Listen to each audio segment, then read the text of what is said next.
Bonsoir à tous. On fait un tour sur les législatives du Sénégal. À quelques jours de ces législatives anticipées du 17 novembre 2024, le Sénégal se trouve une nouvelle fois confronté à des violences politiques qui ravivent des souvenirs tragiques.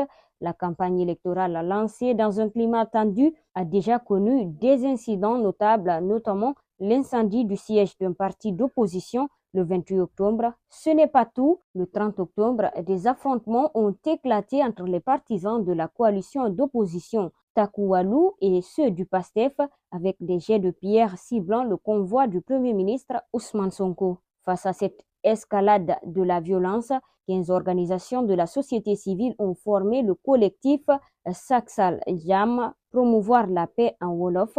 Ce groupe a pour mission de réfléchir à des solutions durables pour endiguer ce fléau récurrent durant les périodes électorales au Sénégal. Moudjaï Sissé, à la tête de l'ONG 3D et membre du collectif, appelle à un changement de ton dans le débat politique. Il y a lieu de se ressaisir, mais si les acteurs politiques ne suivent pas, c'est à l'État de prendre ses responsabilités. Et quand je dis l'État, je parle bien sûr du ministère de la Justice et du ministère de l'Intérieur pour décourager toute forme de violence en prenant des sanctions contre leurs auteurs.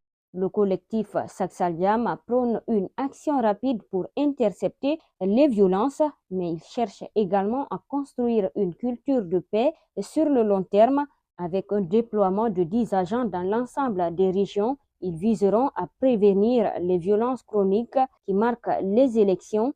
Le professeur Babacar Gueye, qui dirige le collectif des organisations de la société civile pour les élections, déclare: la période qui a précédé cette dernière élection présidentielle a été meurtrière. Nous avons donc jugé bon de mettre en place ce programme-là. Ce que nous voulons, c'est que la paix devienne une culture.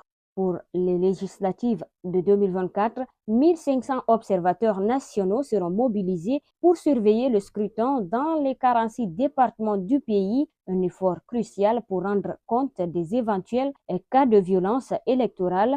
Ce travail de veille est d'autant plus nécessaire alors que la campagne électorale a déjà enregistré un incident dramatique. Je vous le disais à l'entame, le cortège de l'actuel Premier ministre a été attaqué, bien qu'Ousmane Sonko, qui mène la liste du PASTEF, n'ait pas été blessé. L'un de ses alliés, Malik Gakou, a subi des blessures graves, dont une fracture au bras, ce qui soulève de vives inquiétudes. Ousmane Sonko a appelé à la retenue, affirmant que la violence n'a pas sa place dans un processus électoral. Ce climat de tension s'inscrit dans un contexte plus large. Les élections législatives anticipées sont perçues comme un match retour entre Macky Sall, l'ancien président, et Ousmane Sonko, un leader de l'opposition charismatique.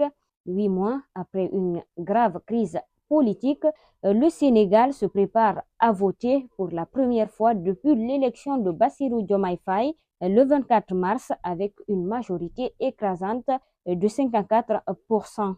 Le pays se trouve donc à un tournant décisif.